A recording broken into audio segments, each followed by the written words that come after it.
안녕하십니까. 오늘 저 강의를 맡게 된 남북역사문화교류협회에서 교육위원장으로 활동하고 있는 박경수입니다. 오늘 저 강의는 6강이 이제 우리 근대사를 다루는 강의입니다. 근대사에서 여러 가지 사건들 이런 많이 있었는데 그 사건들을 중심으로 우리나라 근대사의 성격과 그 속에서 특히 우리의 이제 민중들이 얼마나 우리 민족의 삶을 개척하기 위해서 영웅적으로 투쟁했는가 이런 점들을 이제 중심으로 강의를 해 나가려고 합니다.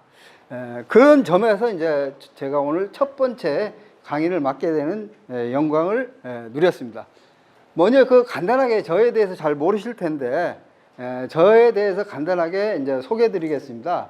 원래 저는 이제 77년도 이제 대학교에 가가지고 동양사학을 전공을 했었습니다. 그러나 여러분 아시겠지만 80년대라는 것이 격변의 시대이고 수많은 대학생들이 이제 노동 현장으로 뛰어들어서 우리 민족의 어떤 민주화를 위해서 또 노동자들의 해방을 위해 투쟁하는 그런 사회적 분위기, 이런 분위기에 저도 이제 한 몫을 해야 되겠다 해가지고 대학교 2학년을 중퇴하고 노동 현장에 들어가게 되었습니다. 그래서 약 2000년대까지 주로 이제 그런 계통에서 활동을 해 왔었습니다. 그 이후에 2004년도에서 한국진보운동연구소를 이제 설립을 해가지고 거기서 소장으로 활동하다가 2008년도 여러분 민주노동당 하면 잘 아시겠지만은 민주노동당 부설 새세상연구소에서 부소장으로 활동을 했었습니다. 그 이후에 2010년도 12년도에 통합진보당이 만들어지면서 통합진보당 부설 진보정책연구원 부원장으로 활동을 2014년도까지 활동을 했습니다. 그 다음에 2015년도 이후에는 제가 역사통일운동, 여러분 생소하죠? 역사통일운동의 뜻을 품고 우리나라 역사를 공부하는 연구하는 활동을 매진해갖고 지금까지 여기 남북역사문화교류협회에서 지금 그 활동을 계속하고 있습니다. 그리고 그 과정에서 제가 이제 공부하면서 배운 것들을 무슨 이제 역사 학자로서가 아니라 그냥 대중들이 쉽게 이해할 수 있는 그런 어떤 측면에서 새로 쓰는 고조선 역사, 새로 쓰는 고구려 역사, 그 다음에 현대조선 탄생 이런 책들을 집필을 했었고요. 그 다음에 이제 오늘 우리가 이번에 강의할 이제 근대사에 관한 주제들을 가지고 저하고 같이 활동하는 여러 이제 뭐 동지랄까요? 동지들과 함께 이제 저술한 우리 근대사 이런 것들이 집필 활동을 해 왔습니다. 저에 대해서는 이제 간단하게 이렇게 소개를 하고 본 강의로 들어가도록 하겠습니다. 여러분 이제 우리가 이제 근대사라 했을 때 우리나라 근대사는 언제부터야? 라는 질문에 여러분 부딪히게 될 겁니다.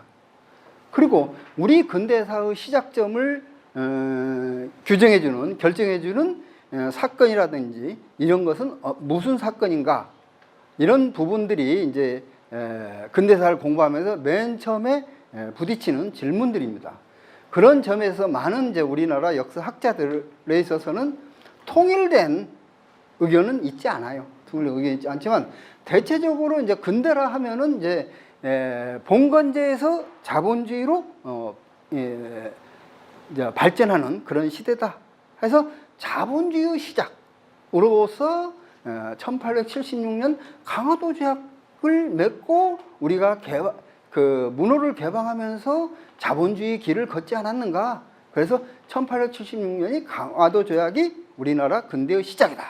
이렇게 이제 보는 학자들도 있고 또 어떤 학자들은 이렇게 보고 있으면 1894년 갑오개혁을 하면서 우리나라 어쨌든 여러 가지 근대 개혁이 이루어졌기 때문에 그 시점이 우리나라 근대의 출발점이다. 이런 견해가 있고 아니다.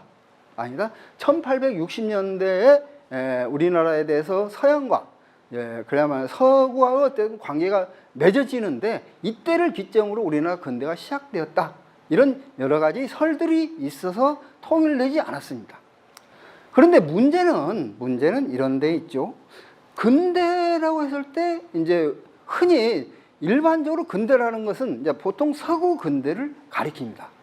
서구 근대라는 것은 중세 봉건제 사회로부터 근대 자본주의 사회로 바뀌는, 그러니까 한마디로 얘기해서 자본주의화가 근대다, 이렇게 서구에서는 보고 있습니다.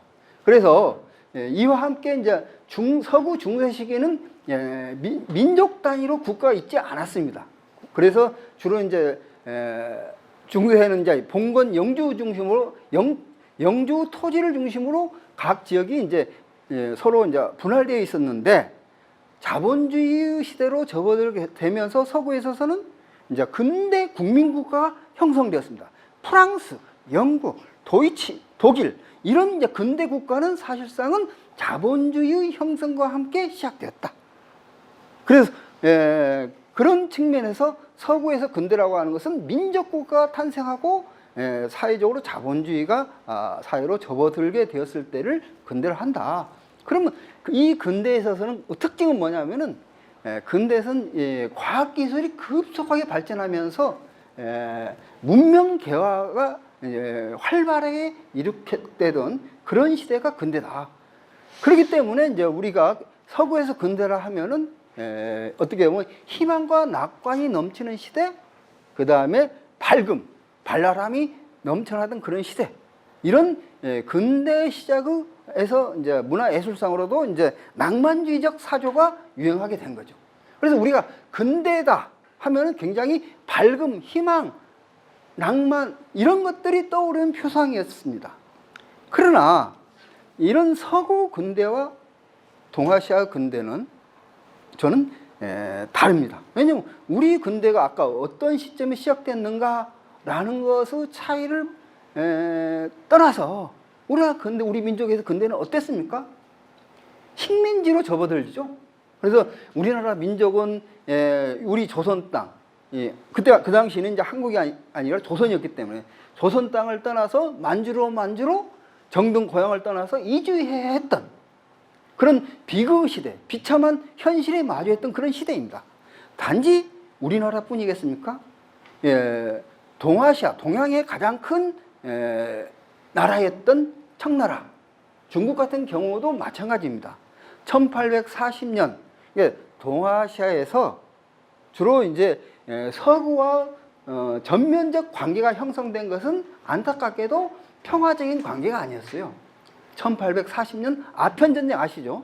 중국에서 아편전쟁에서 청나라가 영국에 패배함으로 인해서 중국은 그 이후로 해서 반식민지의 길을 걸어나갔다. 즉 동아시아에서 근대라는 건 뭐냐면 서구 열강이라는 것은 여러 나라에서 이제 패권을 장악하고 있는 제국주의 나라들이다, 이렇게 얘기할 수 있는데, 이 서구 열강들이 동아시아 각지를 자기 식민지를 찾기 위해서 침탈하고 침략하던 그런 시대입니다. 그래서 이것을 우리 이제 역사책에서 서세 동점의 시대다, 이렇게 얘기합니다.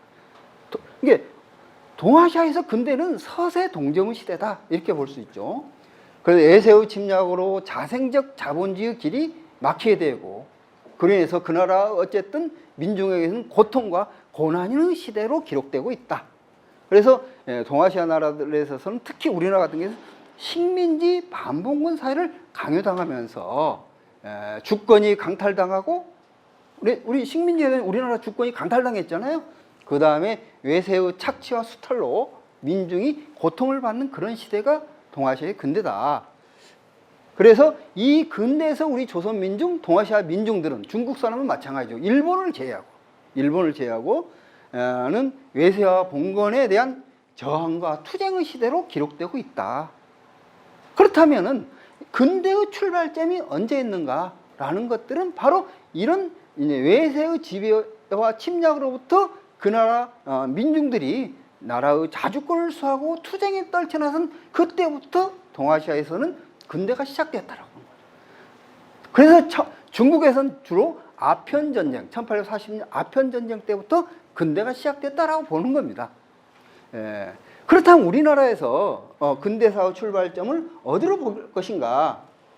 아까 말씀드렸듯이 강화도 조약을 1870년 기점으로 보는 견해가 이제 가장 좀 많이 대표적으로 많은 사람들한테 뇌리에 그렇게 되어 있는데, 저는 이제 그거에 대해서 약간 비판적으로 말씀드리자면은, 우리나라 근대를 방금 설명드린 건 자본주의와 보는 게는 잘못되었다. 또한 이게 중요합니다. 우리나라에서 과연 1876년 강화도 조약 이후에 비로소 자본주의가 시작되었을까? 그 이전에 우리나라는 자본주의가 없었을까? 대부분의 사람들은 그 이전에 우리나라는 자본주의가 없었다. 그리고 우리가 중고등학교 때 기억하시겠지만 최소한 실학파들이 발전하게 조선 후기에 있어서 자본주의적 맹아가 싹 텄지만 아직 자본주의 사회로 접어들지는 못했다. 자본주의가 없었다. 이렇게 우리가 배워왔습니다. 그리고 이러한 견해는 아직까지도 우리 역사학계에서는 그런 수준에서 크게 넘지 못하고 있다. 이렇게 저는 보고 있는데, 저는 그렇게 보면 강화도 조약은 한국 자본주의 발전의 출발점이라 볼 수 없다는 거예요. 왜냐하면은 그 이전부터 우리나라는 자생적으로 자본주의와 길을 걷고 있었다는 거. 그런데 강화도 조약으로 우리가 자주적이고 자생적으로 걸어가던 자본주의와 길이 꺾이게 되면서 외래 자본들이 우리나라 경제를 침투하기 시작하면서 우리의 자주적, 자생적 자본주의 길이 가로막히게 되었다. 이렇게 저는 보고 있습니다. 따라서 강화도 조약은 우리나라 자생적인 자본주의 발전의 방해꾼, 걸림돌이었지 우리나라 자본주의 발전을 촉진시키는 촉진제가 아니었다고 저는 보는 견해입니다. 그래서 근대의 출발점은 우리나라가 외세의 침략에 저항하던 투쟁의 시대라는 근대의 성격에 비춰왔을 때 우리 민족이 외세와 투쟁을 처음으로 시작했던 1860년대를 우리나라 근대의 시작점이라고 저는 보고 있습니다. 이게 이제 처음 1866년 제너럴 셔먼호우 침략에 맞선 우리나라 민중들 투쟁 모습들을 그린 건데, 이건 좀 이따 이제 본격적으로 다루도록 이렇게 하겠습니다. 자, 그래서 오늘 제 강의는 약간 좀 재미가 없을 겁니다. 왜냐하면 경제 하면은 재미가 없는 분야잖아요. 역사 하면 뭔가 역사적 스토리를 얘기를 해야 되는데 경제를 얘기하려니까 저도 강의가 좀 난감한 측면이 있는데, 이건 매우 중요한 문제입니다.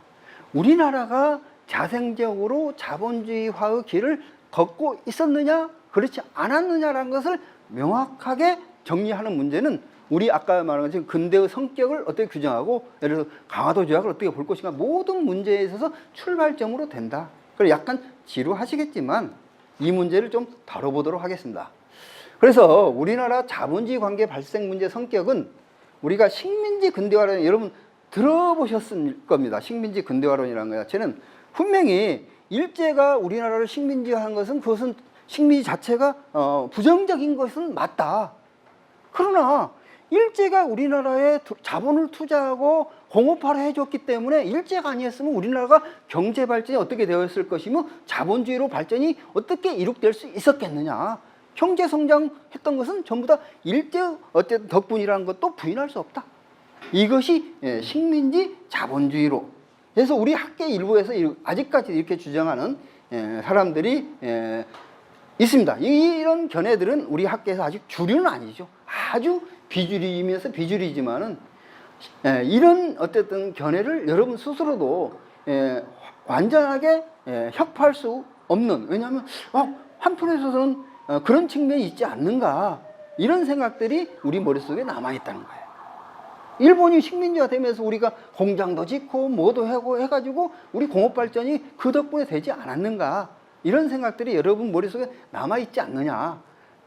그래서 우리가 일제가 없이도 우리는 자본주의로 발전하고 있었다라는 것을 과학적으로 실증하는 문제는 이런 식민지 근대화론을 우리가 사상적으로 극복하는 데서 매우 중요한 문제라고 저는 봅니다.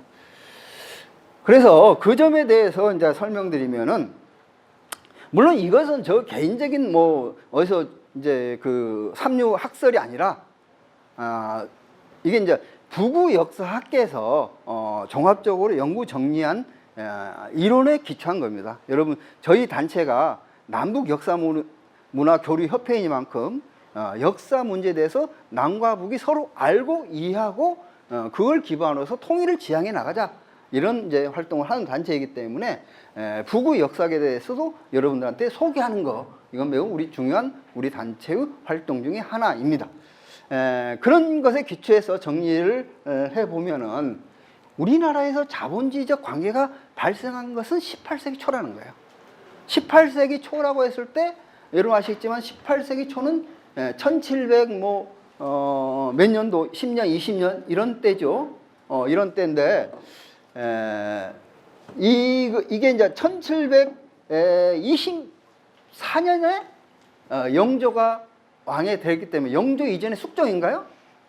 숙종이 아니라 그럴 땐 영조 이전 왕 때부터 우리나라에 있어서는 자본주의적 관계가 싹 트기 시작했다 이렇게 보고 있습니다.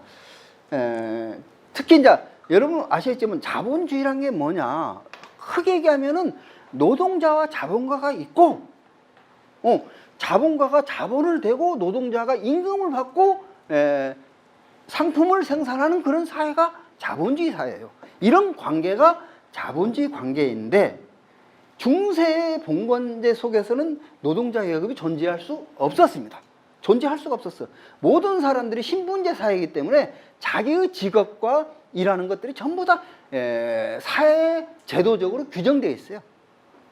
그래서 노동자라고 하는 생산수단이 없고 자기의 육체 노동, 육체 정신 노동으로 그것을 팔아서 임금을 받고 생활하는 사람들이죠.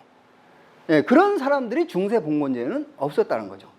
그런데 자본주의가 싹 틀려면 바로 이런 임노동자가 임금을 받고 오로지 임금으로 받고 살아가는 사람들 이런 게 존재해야 돼요. 그러면 우리 역사 속에 이런 사람들 우리는 품팔이꾼이라 얘기하죠. 품팔이. 지금도 이제 품팔이라는 말을 쓰는데 품팔이를 해가지고 거기서 받는 돈으로 생계를 유지하는 사람. 그럼 자기 땅도 없고 또 자기가 이제 수공업자들은 자기가 이제 물레도 있고 또 무슨 이제 자기가 물건을 생산하는 이제 생산 도구가 있어야 되는데 그런 도구가 없이 오로지 노동력을 팔아서 먹고 사는 사람 품팔이꾼이 존재해야 됐다. 특히 이런 사람들은 중세적 신분제적 제약으로부터 자유로운 이런 계층이 나와야 되는데 우리 역사상에서 18세기 유랑민이라고 하는 것이 전국적으로 확산되는데 유랑민이라는 것 자체는 그야말로 신분제적 제약에서 벗어나서 품팔이 먹고 살 수 있는 그런 전제 조건이라는 거죠. 그래서 예를 들어서 정조가 수원성을 이제 축성공사를 해가지고 공사비가 약 80만 냥이 들었다는 거예요. 그런데 거기에서 38만 7천 냥이 품삯으로 나갔다. 여러분 이걸 아셔야 돼요. 우리가 중세에 있어서 성을 쌓는다, 예를 들어서 경복궁을 한다, 이런 모든 데서 품팔이꾼을 쓰지 않아요. 그럼 어떻게 하냐? 부역노동이에요. 이건 아시죠? 중세는 부역노동입니다. 그런데 이거 여기에서 공사비 80만 명이 품팔이꾼을 썼다는 것 자체는 이야말로 이제 임금 노동자들이 그 당시 광범위하게 있었다. 이렇게 볼 수 있습니다. 두 번째는 이런 노동자 계층이 형성되어 두 번째는 뭐냐면은 노동자를 고용하려면은 상품 경제가 발전을 해야 되고 또한 광범한 자본을 보유하고 있는 대자본가들 있잖아요. 이런 그런 사람들이 화폐 자본이 축적되고 화폐 자본을 소유한 계층이 나와야 돼요. 화폐 자본가 그런 사람들이 17세기 이후에 우리나라에서는 지주와 상인수 중에 막대한 양의 화폐 자본이 축적되었다. 물론 화폐는 원시 시대부터 존재했지만은 주로 이제 중세까지만 해도 화폐가 중심 역할을 노렸던 건 아니죠. 주로 물물교환 그리고 화폐 대신에 쌀이나 배가 화폐 역할을 했던 거예요. 대동미. 여러분 아시죠? 쌀로 세금을 내는 게 대동미라는 거죠. 자, 그렇게 되었고 이런 이제 것들을 우리나라가 자본주의 발전할 수 있는 조건을 만들어줬다. 두 번째는 이제 구체적으로 자본주의 관계가 싹트기 시작한 게 광산에서였습니다. 광산에서 17세기 말 18세기 초에 설점수세. 쉽게 얘기하면 뭐냐면은 그 이전에 광산은 아까 말한 것처럼 그야말로 부역 노동을 통해서 노비라든가 이런 사람 부역을 시켜서 광산을 캐게 합니다. 근데 이런 것들이 이제 막히게 되니까 어떻게 되냐면 개인들한테 광산 개발을 허락해주고 대신 세금을 내라. 이게 설점수세입니다. 이런 것들이 18세기 초에 나타나기 시작하는데 이것은 아직은 초기에는 자본주의적 관계다라고 보기 어렵습니다. 왜냐하면은 그것을 이제 고용한 사람들이 감관이나 관리들이에요.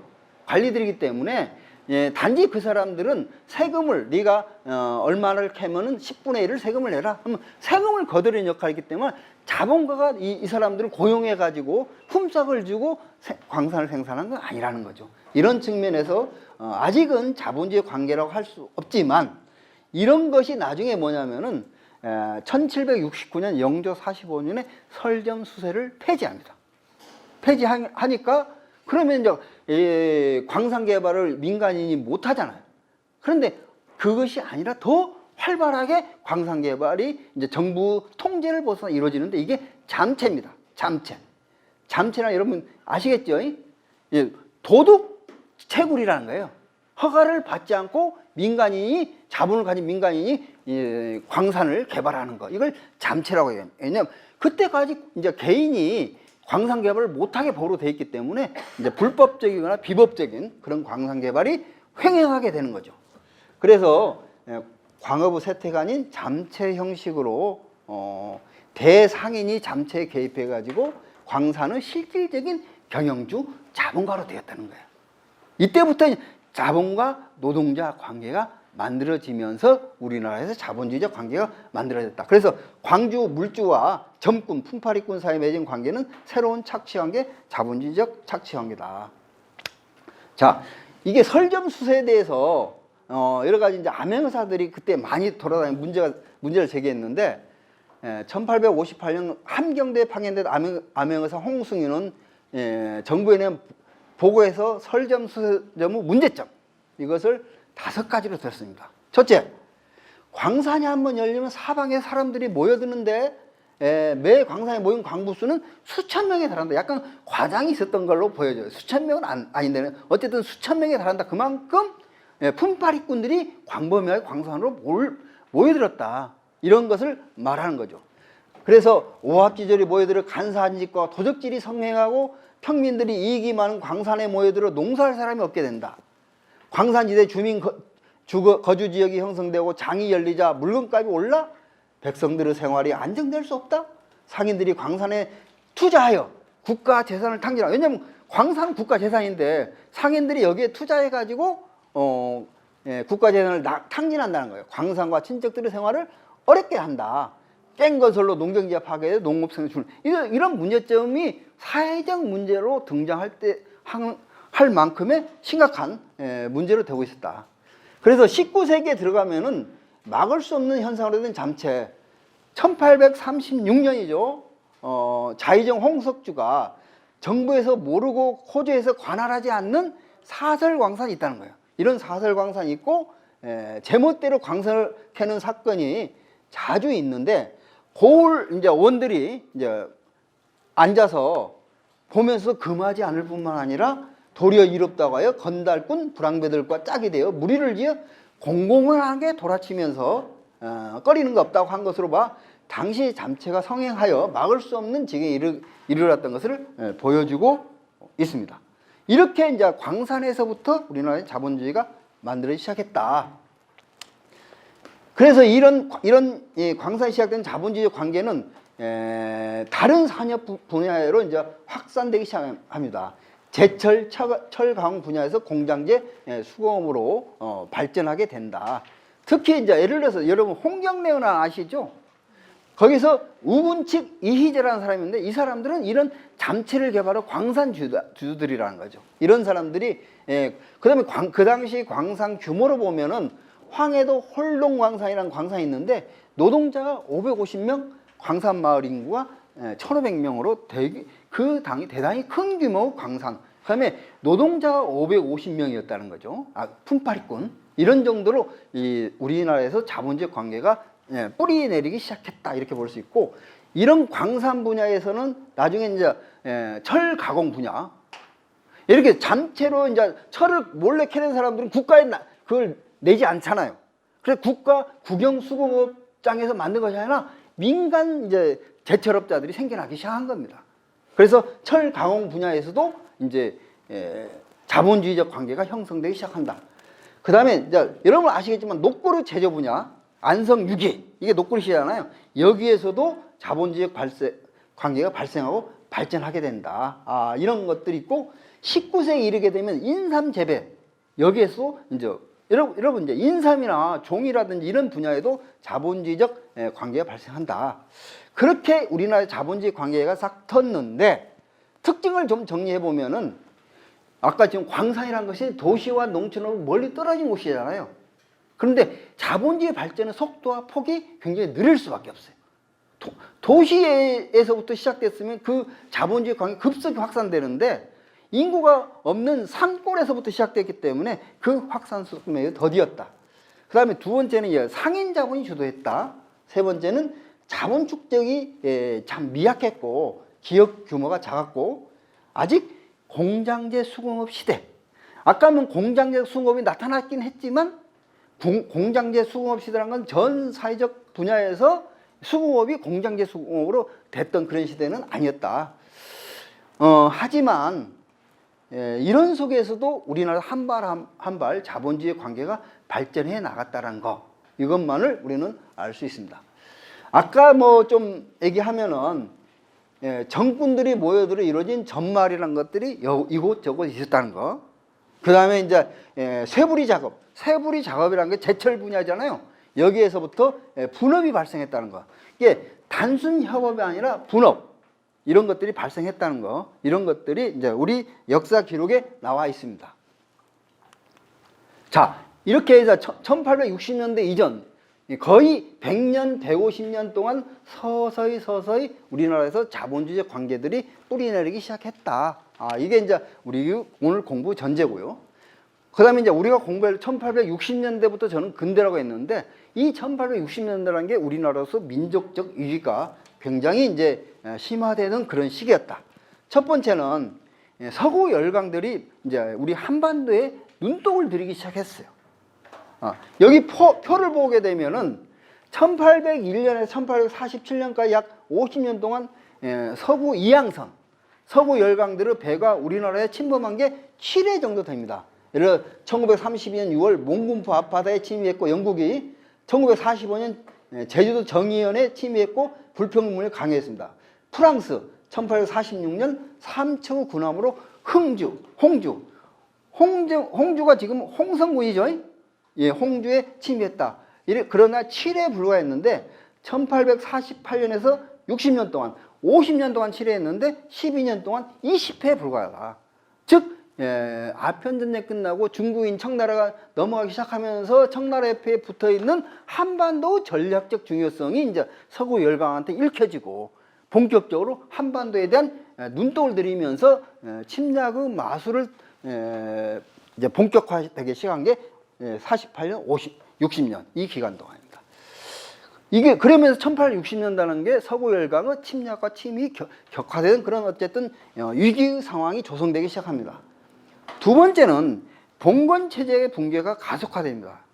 예를 들어 첫 번째는 통치 질서 문란. 여러분 이거 제가 설명 안 드리겠습니다. 세도 정치가 완전히 극에 달했죠. 삼정이 문란했죠. 그 다음에 매관 매직이 극심했습니다. 그래서 공조직이 거의 무너진 상태다, 이렇게 보시면 안 됩니다. 그리고 두 번째는 이제 민중 투쟁이 격화되어서 여러분 1862년 진주 농민 폭동, 여러분 다 이제 중고등학교 다 배웠을 겁니다. 그런데 그것만 여러분 배웠을 거예요. 근데 1862년 한 해 동안에 전국적으로 72일의 농민 폭동이 있었다는 거예요. 1860년 한 해 동안에 그렇게 전국적 농민이 막 들고 일어났다 이거죠. 예를 들어서 오른쪽에 있는 이거 달을 표시하지 않았는데 진주 농민봉기, 제주 농민봉기, 계령 농민봉기 이런 봉기 지역들이 이제 도표로 나왔는데 이것이 전체 합치게 되면 71회다 이렇게 볼 수 있죠. 이게 두 번째 이제 우리 나라에서 이제 민족적 이익이. 세 번째라는 것이 뭐냐면 자본주의가 급속하게 발전한다. 1860년, 1870년, 1880년 이 30여 년 동안에 우리 조선에서 자본주의는 급속한 발전을 이룩하게 됩니다. 예를 들어서 자본주의적 관계가 이제 단지 광업과 제철 분야뿐만 아니라 모든 수공업, 농업으로까지 상품 생산과 화폐 유통 관계가 확대되고 특히 상업 자본가가 성장했는데 연상이라는 것은 광산을 이제 캐는 광물을 다루는 업에 종사하는 상인들입니다.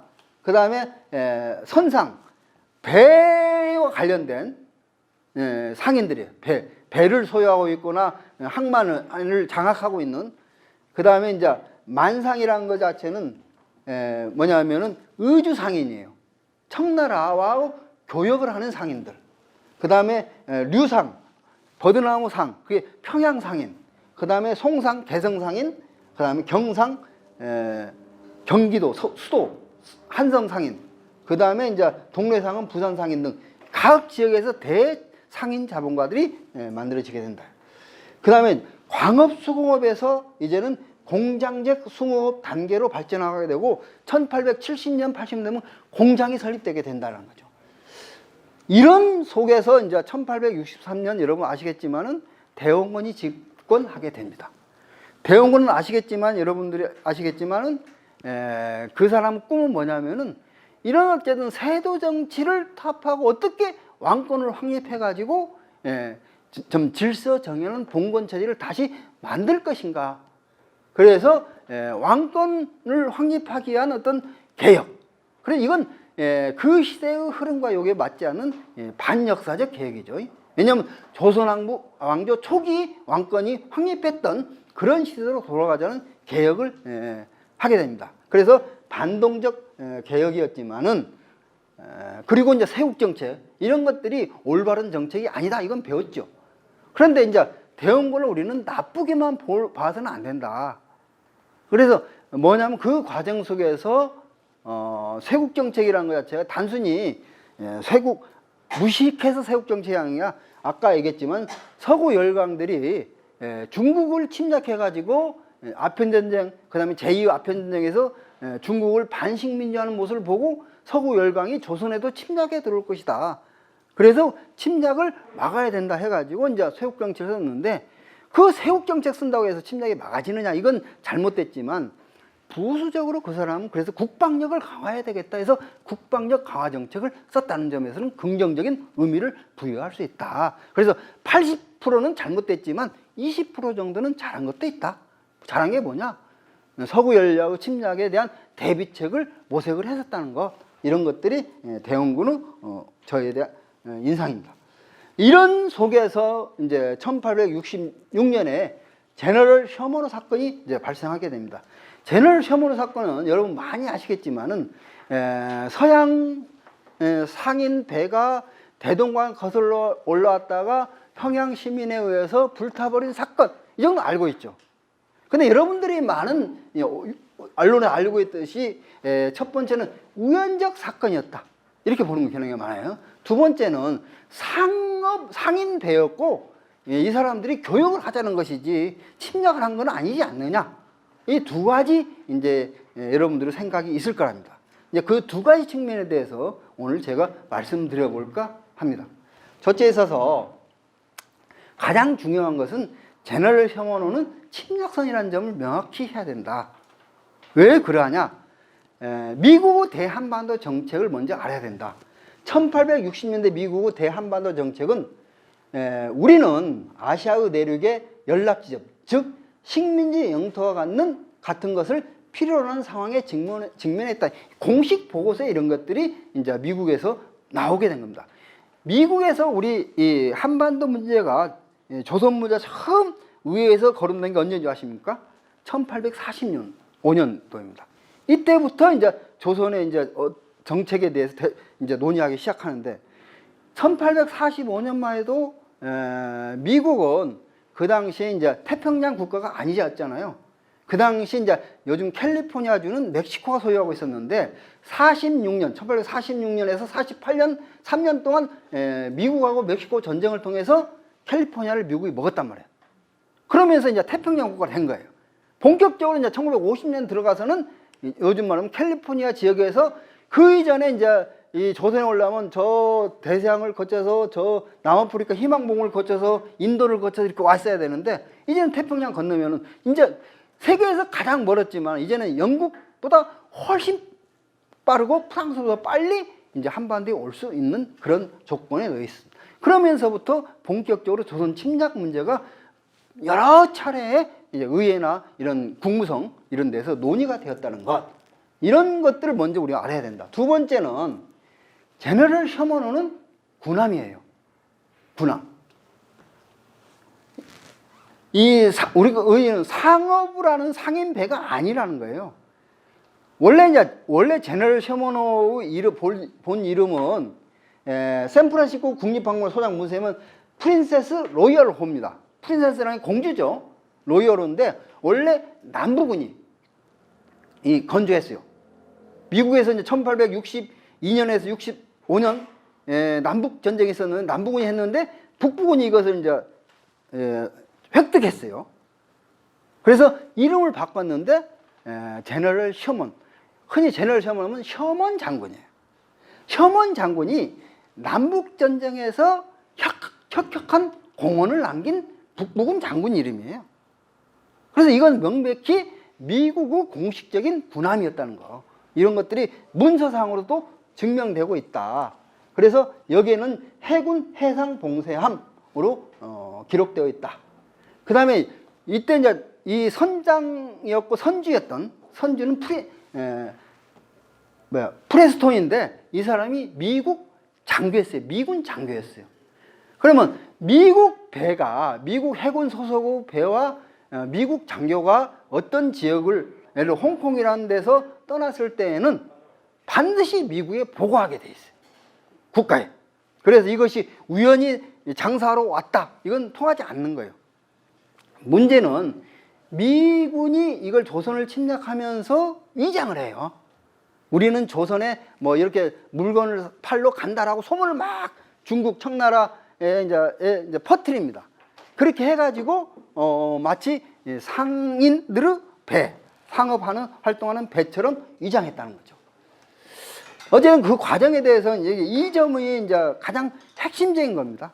제너럴 셔먼호가 미 군함이라면은 그것은 미국의 조선에 대한 침략 정책에 따른 방침에 따라서 왔다라는 거. 그리고 두 번째는 오늘 이거 다음에 바로 한 달 뒤에 우리가 이제 프랑스가 우리나라에 침략해 들어옵니다. 예, 1866년도 어떤 일이냐면 대원군이 프랑스 선교사 3명을 사형을 처하는 사건이 발생하고 이게 이제 프랑스로 알려지게 되면서 프랑스가 그걸 구실로 조선을 좀 먹어봐야 되겠다라고 침략을 준비하고, 그래서 그 소문이 중국 청나라의 외국 공관사에 소문이 퍼져나간 거예요. 그래서 미국 그 상하이 영사가 있는데 그 영사는 선수를 프랑스에 뺏기겠다 해가지고 그 프랑스에 대서가서 뭐 자중할 것을 좀 이렇게, 야, 혼자 들어가도 되겠냐라고 이게 설득하지만 그게 안 되겠다. 얘들이 가려고 한다. 그러면 우리가 먼저 선수를 쳐야 되겠다. 근데 여러분 이제 아편 전쟁에서 이제 그 영국이 손쉽게 승리하게 되면서 서구 열강들에 대한 동아시아에 대한 이미지, 예를 들어서 1854년에 미국과 일본의 수교가 있었는데 이때 이제 미국이 군함을 가지고 항구 앞에서 대포를 빵빵빵 쏘니까 일본이 굴복을 했어요. 그래서 미국이라든가 서구 열강의 동아시아에 대한 이미지는 우리가 현대적 군함을 가지고 대포 몇 방 쏘면은 굴복을 해가지고 우리들이 요구하는 불평등 무역 조약을 저희들이 맺을 것이다, 이런 안일한 생각들이 지배적이었던 거죠. 그 분위기 속에서. 그래가지고 이제 서둘러서 아까 말한 것처럼 제너럴 셔먼호를 조선에 파견하게 됩니다. 상업 배를 위장을 해가지고 이렇게 해서 이제 우여곡절을 거쳐서 이제 대동강에 이제 나타나가지고 이제 처음에 이제 이것을 이학적으로 이제 평양 감사 박규수입니다. 그 당시 평양 감사 박규수. 박규수 여러분 아시는 분 있을 거예요. 연암 박지원 아시죠? 연암 박지원 모르시는 분 있나요? 열하일기를 쓴 연암 박지원은 손자입니다. 손자. 이게 박지원은 우리나라 실학파의 대가죠. 이 박지원의 손자가 박규수인데 이 박규수가 이제 평양 감사했을 때 이런 사건이 발생했습니다. 그래서 이제 평양 감사를 만나게 해달라고 행패를 부린데 그건 우리는 너희들 지금 우리나라 외국과 교역을 우리는 금지하고 있으니 그런 것들을 너희들이 요구하는 교역을 허용할 수 없다. 이렇게 이제 단호히 거부하게 되니까 이들이 대포를 쏘면서 이제 만행을 저지르기 시작하는데 민간인을 사살하고 우리나라 그 평양 가명의 군인들을 납치하고 이런 행동을 통해서 7명이 사망하고 5명이 부상하는 이런 사건이 발생하게 된 겁니다. 그래서 1866년 8월 28일부터 평양 주민들이 민중들이 투쟁에 참여하게 된 거예요. 민중들이. 그래가지고 그런데 이제 문제는 대동강에 나타난 이 배가 현대적 군함이기 때문에 대동강 한 가운데에 딱 들어서게 되니까 이 여기에 대해서 우리나라 대포는 거기에 이제 닿질 않는 거예요. 그러니까 이 배를 우리가 어떻게 공격하느냐. 가면 이제 현대적인 조총으로 다 우리 이제 다가가는 사람들에 대해서 쏘게 되고 도저히 이것을 어떻게 처리할 수가 없는 거예요. 거대한 성처럼 대동강 가운데. 그랬을 때 이제 평양 주민들이 꾀를 낸 게 이제 불배를 이용하자는 거예요. 아이디어를 낸 겁니다. 불배라는 게 뭐냐면은 작은 배에다가 이제 여러 가지 휘발물질을 잔뜩 씻어서 불을 내 가지고 이제 강에 띄우게 되면은 강 하류로 나가면서 이 배에 부딪혀 가지고 이 배를 불태울 수 있겠다. 화공 전술이라는 거죠. 화공 전술. 그래서 이제 불배 이용하자는 전술을 제시했고 한 2, 3일 동안 시험을 해보니까 된다. 그런데 운이 좋게도 있잖아요. 운이 좋게도 불배를 이용하려면은 이 제너럴 셔먼호가 우리가 했는데 그 내용을 보고 다른 데로 피해버리면은 소용이 없다는 거예요. 근데 대동강이 밀물과 썰물이 굉장히 크다는 거예요. 그리고 그 당시 홍수가 막 져가지고 올라갈 때는 이제 대동강으로 이제 쓱 올라갔는데 며칠 지나니까 물이 빠질 거 아닙니까? 그래 물이 빠지니까 이 배가 양각도 근처에 모래톱에 걸려서 오도 가지도 못하는 그런 상태가 돼버린 거예요. 꼼짝달싹 할 수 없는 상태 돼버리니까 불배를 이제 보내니까 이 배에 이제 불이 옮겨 붙고 그런데 그 배에 간직하고 있는 화약고가 터진 겁니다. 그래서 여기에 있는 모든 그 선원들이 완전히 수장되는 그런 사건이 제너럴 셔먼호 사건입니다.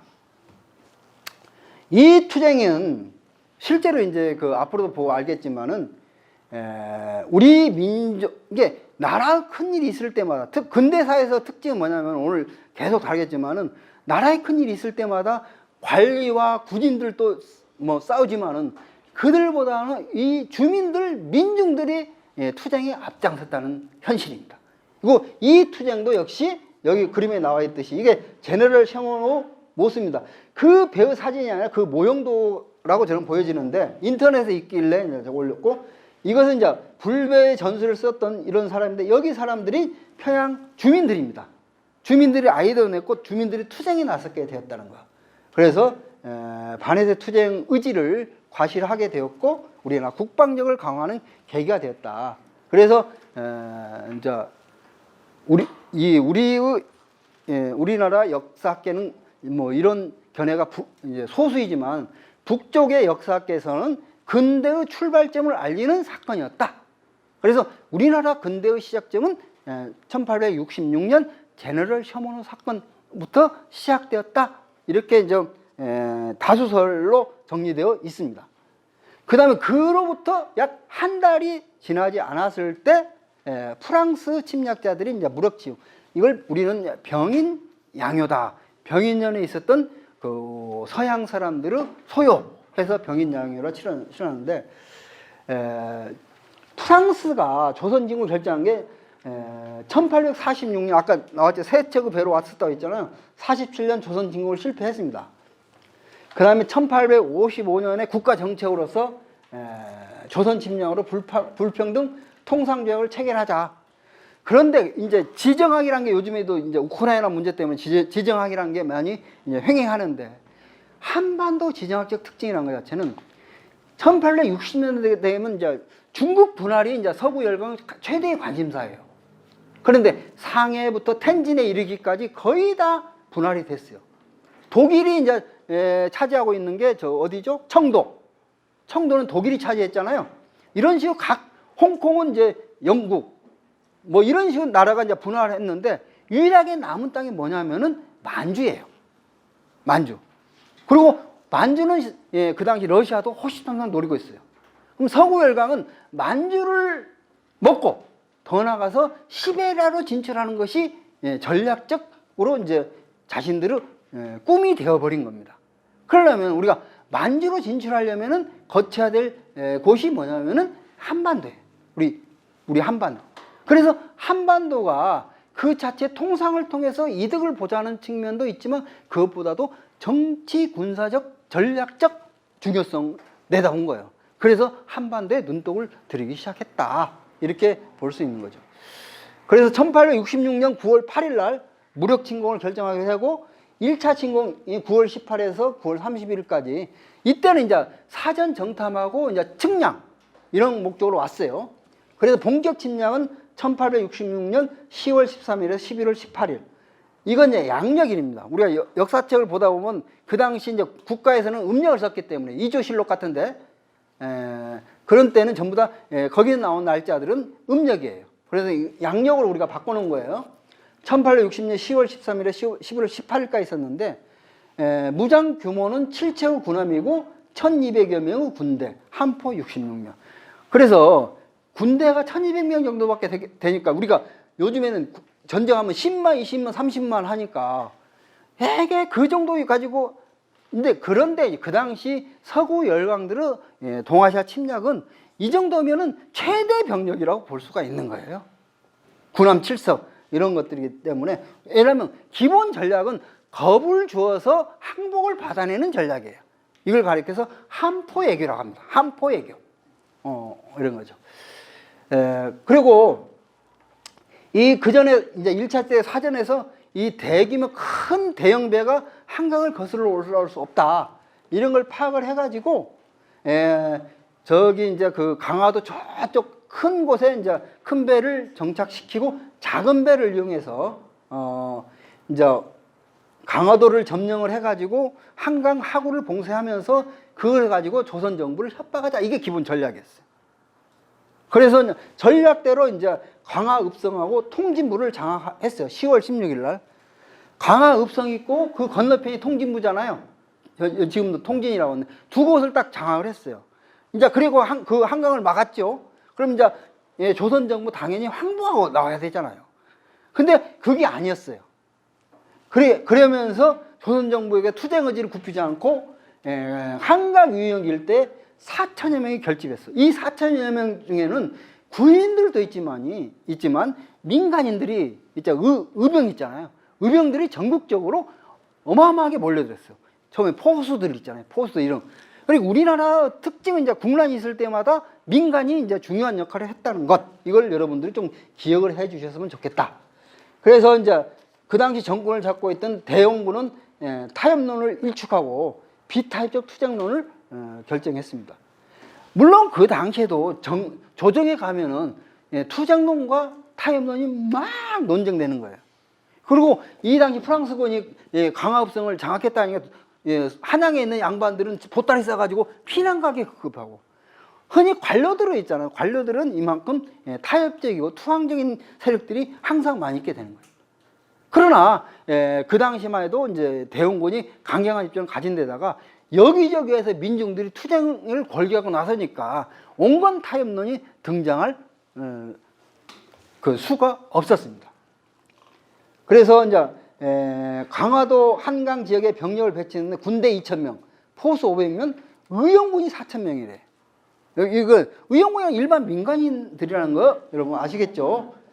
그래서 이제 이런 사람들이 이제 이미 강화업성하고 통진부는 장악당에 있는데 이제 우리 군대에 가니까 우리가 문수산성에 이제 우리 군이 있었어요. 그러니까 프랑스군이 이제 배를 문수산성 밑에 대가지고 문수산성 공격에 들어왔어요. 여기에서 프랑스군 수십 명이 살상 죽거나 다치는 사태 되는 거예요. 그래도 중과 부적으로 이제 문수산성 거의 다가오니까 이 사람들이 싹 작전적으로 이제 후퇴해버린 거예요. 산성을 점령을 했는데 그냥 산성 여러분 문산성 여러분 보셨죠? 산성 안에 점령 아무 민가도 없어요. 그러니까 허탈해가지고 다시 이제 철수했어요. 그런 차에 이제 정적 산성 전투가 있었는데 양헌수라는 그 장군 하에서 11월 9일 날 이제 우리나라 이제 군인이 정적 산성 여기에 있다. 이런 것 이제 를 탐문한 프랑스군이 정적산성을 향해서 공격해 들어왔습니다. 그런데 정적산성 동문 쪽에서 이게 잠복해 있던 이런 우리나라 군대가 그들이 다가오자 뭐 집중 사격을 가해서 어마어마한 피해를 입고 도망갔습니다. 그래서 양헌수 지하에서 승전을 이룩하게 된 거죠. 여기서 정조산성을 요즘에 삼낭성이라 하잖아요. 삼낭성. 여기에 이제 있는 절 이름이 전등사. 여러분 전등사는 다 가보셨고 산성. 그것이 이제 프랑스와 우리가 싸웠던 그런 성이고 우리가 양헌수 장군이 프랑스를 대대적으로 족친 거고 이거 싸움을 통해서 프랑스가 조선 침략을 패배하고 도망가면서 이 전쟁은 우리의 승리로 끝나게 되었다. 이렇게 볼 수 있죠. 그 다음에 이제 미국이 아까 66년에 실패해가지고 침략을 이제 포기한 게 아니라 계속 조선에 대한 침략을 꿈꿨습니다. 그래서 청나라 주재 이제 공사 로우라는 사람이 있는데 여기에서 이제 미국의 이제 의도를 여기서 잘 볼 수가 있습니다. 우리가 조선이라는 나라와 관계에 있어서 무역이라는 단아의 목적을 가지고 조선과 전쟁을 하는 것은 나는 반대한다. 그래서 전쟁을 반대하는 이유가 전쟁을 반대한다는 것이 아니라 무역 때문에 전쟁하는 건 반대한다는 거예요. 그럼 무엇 때문에 전쟁을 하자는 것이냐? 상업적 이익보다도 더 중요한 의의가 있다는 것을 고려해야 된다. 더 중요한 의의는 아까 제가 말씀드리신 군사 전략적 의미. 한반도를 하나의 군사 전략적 거점으로 삼고 이걸 발판으로 만주로 진출해 보자라는 이런 군사적 의의를 더 주목하게 되었다는 거죠. 그래서 이제 이런 것은 이제 미 국무장관 시어드가 있었는데 1868년도에 한반도를 포함한 미국의 침략 계획안을 작성했는데 이 시어드는 그 다음에 이제 젠킨슨이라는 이제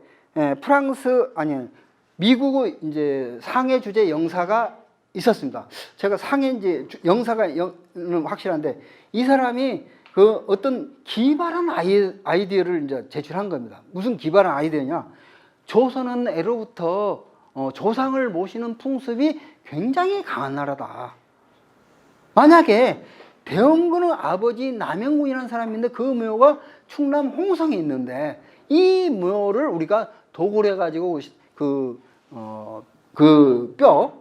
유고를 우리가 차지하게 된다면 이걸 가지고 협박을 해가지고 우리의 목적을 달성할 수 있을 것이다.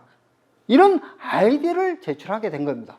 그래서 이것을 미 국무장관은 젠킨슨의 도구 계획을 승인하고 셔먼의 상준자 9명 배상 조약 체계를 달성하도록 지시하고 일체의 선박 무장 비용을 보장해 주었다. 왜 이게 그러냐면 여러분들은 있잖아 이게 남현군 뭐 도굴 사건하면 독일 사람 오페르트가 저지른 상인이 저지른 사건이다. 이렇게 여러분들은 배웠고 알고 있는 거죠. 그러나 이 배후에는 미국이 있었고 미국이 계획과 자금, 특히 젠킨슨이라는 미국의 관리가 이 모든 사건을 지휘했다라는 거. 그래서 미국이 지금도 뭐 그러하겠지만 굉장히 교활한 이런 어쨌든 술책을 많이 쓰는 거죠. 이렇게 해서 남원군무를 도굴 하려는데 시선을 뭔가 다른 데로 흩뜨릴 필요가 있어요. 그래서 쉐난도호라는 배를 가지고 대동강에 침입해가지고 분탕질하고 다니는 거예요. 대동강 근처에서. 그래서 대동강 근처에서 도발을 계속함으로써 조선 조정에서는 이쪽이 남쪽이 아니라 대동강에 이제 주목을 하게 되는 거고, 그 사이에 1868년 5월 10일 날 남영군무 도굴 사건을 벌이게 됩니다. 이게 이제 남영군 요즘에 이제 다시 이제 잘 해놓은 거죠. 그래서 이때 이제 그 쟁기스 일당에 온 게 요즘 행담도 있잖아요. 휴게소에 있던 행담도 휴게소 그쪽으로 들어가 가지고 이쪽에 이제 충청남도 이게 아산이었고, 이게 덕산군이에요. 지금 덕산군으로 얘기하면 거기에서 무슨 산이 있죠? 그 수덕사가 있는 게 덕산군이잖아요. 그 근처로 생각하시면 됩니다. 거기에 이제 남영군무가 있었고, 이런 코스로 와가지고 이제 도굴을 했는데, 도굴을 하려면은 한 10여 명과 도굴을 하는데 밤에 할 수밖에 없잖아요. 그런데 도굴을 하다가 주민한테 들켜버렸어요. 이게 주민들이 이제 막 거기에 4시간도 싸우다 보니 날이 밝게 되니까, 이 날이 밝아지면은 그 마을 주민들이 더 많은 사람들이 몰려올 것이다 해가지고 도굴을 포기하고 도망가는, 이게 이제 이 사건의 내막입니다. 그 다음에 이제 본격적인 이제 가장 중요한 것은 1871년 조미전쟁. 우리나라에서는 신미양요라고 부르지만은 미국의 이제 자체의 역사서에서는 미조 전쟁, 전쟁이라고 표기하고 있습니다. 이 전쟁의 발발 배경과 과정을 살펴보면은 아까 제가 말씀드린 1868년도 미국에서 대한반도 전쟁 계획을 수립했다고 말씀드렸죠. 이때부터 3년 동안 68년, 69년, 70년, 71년까지 만으로 약 3년 동안 조선을 굴복시키기 위한 전쟁 계획을 수립하고 이것을 집행하기 위한 실천을 하나씩 해나갑니다.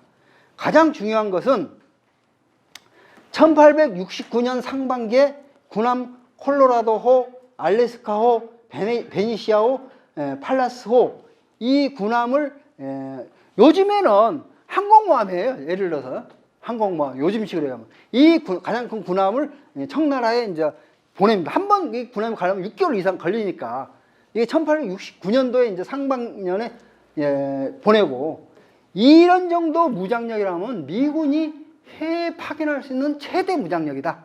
이렇게 이제 이해하시면 됩니다.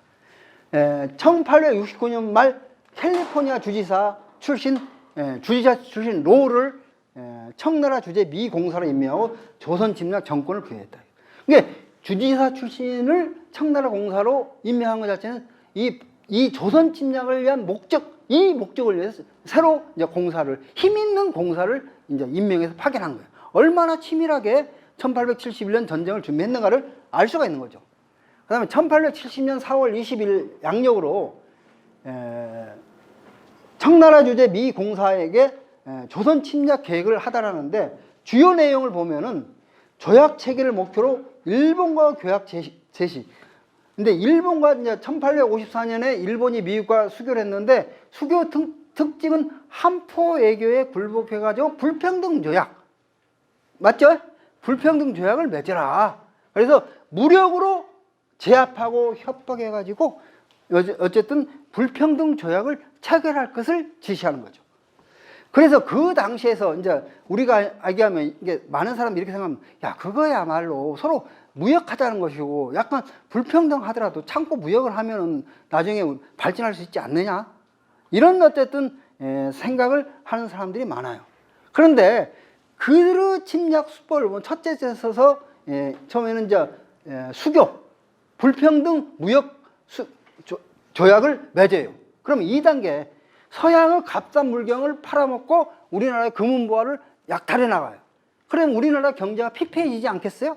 그리고 실제로 1876년 이제 나중에 다음 시간에 우리가 검토해 보겠지만은 강원도 조약 이후에 한 5년 만에 우리나라 경제가 완전히 쑥밭이 되는 거죠. 그래 그 나라 경제가 망치게 되면 그 다음에 세 번째 단계로 이제 군사적 개입을 하기 시작하는 거예요. 군사적 개입. 그다음 네 번째 다해는 주권을 빼앗는 군사적 힘을 앞세워서 해가지고 식민지로 만드는, 이것이 실제로 우리나라 전형적으로 일본의 식민지가 되는 과정 그 자체로 그대로 된 거, 서구 열강의 우리 동아시아 나라들을 식민지화하는 수법이다, 이렇게 알아야 돼요. 그렇기 때문에 그 첫 단추인 불평등 조약 문제에서 우리가 잘 대응하지 않으면은 결국은 우리가 타협적으로 나서게 된다면 식민지로 굴러떨어질 수밖에 없다는 거, 이것을 알아야 된다. 그래서 조약 체결을 목표로 일본과 조약 제시 한 표에 원정은 1871년 할 것이고 청나라를 잘 활용해라, 이렇게 해가지고 1870년 이 침략 계획에 따라서 로우라는 청나라 공사는 로체스, 시워드 이런 사람들하고 구체적으로 침략을 모의해가지고 1871년 봄에 조선을 침략할 것, 이게 최종적으로 결정을 합니다. 그래서 미국 공사 로우가 이제 국무성에 보낸 글들을 보면은 동방 정부와 인민에 대해서 관대성을 가질 때 그것은 정책상 오류로 된다, 이런 것은 이제 공문에 넣은 거예요. 이 말은 무슨 뜻이겠어요? 무슨 뜻이겠어요? 무자비하게 그들을 대해야 된다는 거예요. 어떤 점잖음과 관용을 베풀어 가지고는 결국은 우리의 정책을 실패한다. 우리의 힘을 앞서서 무자비하게 그들을 굴복시켜야 된다, 이런 거죠. 그래서 1871년 봄 미국은 당시 80여 문의 각종 포로 장비된 5천억의 군함, 현대적으로 보면 항공모함을 이끌고 1230명의 군인이 결집해 있었다. 로우는 이만한 무력이면은 조선을 굴복시킬 수 있을 것이라고 타산하고 서울로라는 깃발을 달고 1871년 5월 16일 나가사키를 출발해서 조선을 향했다. 즉 그때부터 일본은 미국에 협력해서 미국 조선 침략을 도왔다는 거죠. 그리고 그 이후에는 미국이 일본을 도와가지고 일본은 조선 침략을 도왔다는 거. 미일 협력 관계가 이때부터 만들어졌다. 그래서 이 신미양위로 불리는 구체적 과정을 보면은 이 미 함대가 우리나라에 등장한 것은 5월 20일입니다. 남양구 풍도 뒷바다에 나타났는데 4일간 이제 측량을 해가지고 프랑스가 제공한 해도가 정확하다는 걸 확인했고 5월 30일 전투 준비 태세를 구축하고 첫 전투는 1871년 6월 1일 모노카시를 비롯한 4척의 소함정을 광화해협, 강화도하고 아까 말한 것처럼 이 육지 사이가 광화해협이잖아요. 그 광화해협에 파견했고 손돌목에 이르자, 강화도에 가신 분 손돌목은 한 번쯤 가셨을 거라고 봅니다. 손돌목에 이르자 광성진, 덕진진, 덕포진에서 일제히 포삭을 해가지고 모노카시오가 침수가 됩니다. 첫 전투에서 자기들이 배가 침몰 직전에 가는 상황이 된 거예요. 그래서 황급하게 이제 그 배를 이제 철수시켜가지고 한 일주일 동안 배를 수리하고 이런 것을 본국하고 협의하는 사이 된 거예요. 그래서 6월 7일 날 본국으로부터 최종적으로 전쟁의 방법으로 굴복시키라는 지령을 받게 됩니다. 그리고 6월 10일 날 초지진을 이제 공격하기 시작합니다. 이게 이제 여러분 이제 초지진 지금 모습이죠. 그리고 그 당시에 이 소나무에 한포를 맞아가지고 지금도 그 흔적이 있습니다. 초지진에 가시면 이거 한포를 맞은 흔적들을 보실 수 있을 겁니다. 그래서 그 당시 초지진을 대장을 했던 건 첨사 이렴인데 6월 10일 날 하루 종일 전투를 하다가 도저히 안 되겠다 해가지고 전술적 후퇴를 퇴각을 합니다. 후퇴를 합니다. 그 이름은 영리 새로운 싸움을 위해서 전술적 후퇴를 하게 되는 거죠. 그렇게 되다 보니 이게 6월 10일 상황입니다. 6월 11일 보면은 초지진을 점령한 미군은 그 다음날 초지진에서 초지진 다음에 이제 덕진진이잖아요. 덕진진을 거쳐서 광성보를 향해 갑니다. 그래서 광성보에서 우리나라 군인하고 미군하고 전투가 펼쳐지는데 6월 11일 광선진 포대를 공격하고 삼면을 통해서 미군이 이제 쳐들어오게 되는데 그 당시 우리나라 장수는 어제연입니다. 어제연을 비롯한 70여 명이 미군과 전투를 하는데 거기에서 54명이 전사합니다. 지금도 거기 가보면 광성진에 가면은 어제연과 54명의 묘가, 이름 없는 병사들의 묘가 있죠. 이거 다 가보셨을 거. 꼭 안 가보신 분들은 다시 한번 가보시는 게 필요할 것 같습니다. 그런데 여기까지 우리가 이제 배운 거예요. 그랬는데 우리 역사책을 보면은 여기서 우리가 완전히 패배한 거잖아요. 거의 전멸당했어요. 그런데 그 다음날 미군이 돌연히 철수를 하는 상황이 발생하는 거예요. 도대체 해석이 안 되는 거예요. 왜냐하면은 3년 동안 준비해서 그들의 목표는 조선한테 불평등 무역 협정을 조약을 맺고 가는 것이 그들의 목표였어요. 그런데 전투에서 완전 승리했는데 왜 걔가 그냥 물러갔을까요? 그래서 우리에서 지금까지 상식으로는 저도 도저히 이게 이해가 안 됐어요. 왜 물러갔지? 3년 동안 준비하고 돈을 얼마나 투자했는데.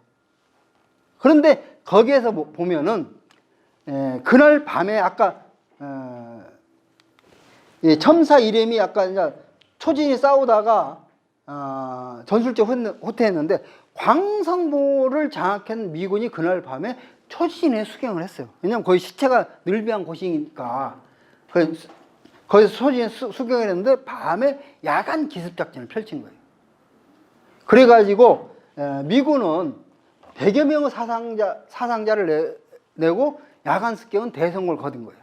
이때부터 미군은 서울 공격은 꿈에도 꿔볼 수 없는 문제로 전쟁의 어떤 여겨지면서 결국은 조선 침략을 포기하는 지경이에요. 그런데 여러분들이 아신 그 당시 서구 열강의 동양 침입은 서구 열강은 무지막지한 무력으로 힘없는 동양 진력을 굴복시켰다 얘기하지만은 사실 그때 그들이 동원할 수 있는 무력은 기껏해야 1-2천 명이고 대포 몇 문이에요. 그럼 전체 예를 들어 조선 민중들이 단계를 투쟁한다면 도저히 그들이 서울을 점령할 수가 없어요. 그리고 우리한테 어떤 양보를 받아낼 수가 없는. 그런데 다른 모든 나라에서는 대포 몇 방 쏘니까 항복하고 나선 거예요. 그런데 조선은 달랐다는 거예요. 조선. 아까 어제연 이하 부하들이 54명이 죽어가면서도 절대 투쟁 의지를 꺾지 않았던 거예요. 여기서 질려버린 거예요. 여기 보면 아마도 우리는 가족과 국가를 위해 그토록 강력하게 싸우다가 죽은 국민은 다시 볼 수 없습니다. 이 전투에 참여했던 술레이 대령이 이제 회고록입니다. 미국에서. 그러면 남북 전쟁 때도 그렇게 짧은 시간에 그렇게 많은 포와 총알이 쏟아진 일이 없었다. 이런 것을 통해서 그 다음에 엘버트 가스텔은 조선군은 창칼로 우리에게 끝까지 대항했다. 그것마저 없는 자들은 우리에게 흙을 뿌렸다. 비록 우리가 이긴 전투이지만 그 누구도 이것을 자랑스럽게 기억하고 싶어 하지 않는다. 이 싸움은 미국 역사상 최초의 실패입니다. 결국은 미군들이 그래서 54명 우리를 사망시키고 광성진을 점령했지만은 조선 사람들은 투쟁 의지에 즐거움을 한 겁니다. 완전히 놀라워. 여기서 이런 서울까지 어떻게 가겠느냐. 이런 상황에서 그날 밤에 초진이 수경하고 있는데 갑자기 습격해서 100여 명이 사상자를 냈다는 거. 그러다 보니까 야 이렇게 해가지고는 기껏했자 여기서 이제 전투력이 1000명, 1200명인데 거기 배에 남아있는 필수 이력 빼면 뭐 500~600명이에요. 여기서 100명이 이 전투 능력 상실되면은 서울 쭉쭉 가다 보면은 도저히 어떻게 한강을 거쳐 서울 갈 수 없다. 여기서 이제 결국은 실패를 자인하고 저게 된 거죠. 그래서 초지진 야간수습 패배로 미군은 전투질 상승. 그런데 우리나라 역사책에 이제 초지진 야간 습격이 잘 안 나와요. 그런데 첨사 이념은 야간의 초지진 습격에 미군을 쫓겨냈다. 미군 사상은 100여 명 다른다는 것은 일본 책 조선 잡기라는 책에서 이게 기록되어 있는 거예요. 이 일본 책은 미국 책에서 그걸 따낸 거예요. 미국 측. 그러니까 야간 습격 작전이기 때문에 그들이 이제 막 동료를 데려갔기 때문에 그 전투 양상이 우리나라 관료들도 잘 파악을 못한 거예요. 이런 것이 있는 거예요. 그런데다가 이제 그들이 이제 물러서서 우리 좋게 협상을 해보자 하니까 대원군이 강경 투쟁 의지를 계속 굽히지 않았습니다. 그렇게 해가지고 미군은 패퇴 후 철수하게 되었다. 그래서 7월 3일 날 완전히 철수하게 되었다. 즉, 이 전투는 우리는 우리 역사를 참 우리가 이상하게 패배적으로 기억하고 기록하는 이런 습성이 있다는 거예요. 우리는 이 광성보 전투에서 우리는 처절하게 미국에 깨진 현장, 이것만 얘기합니다.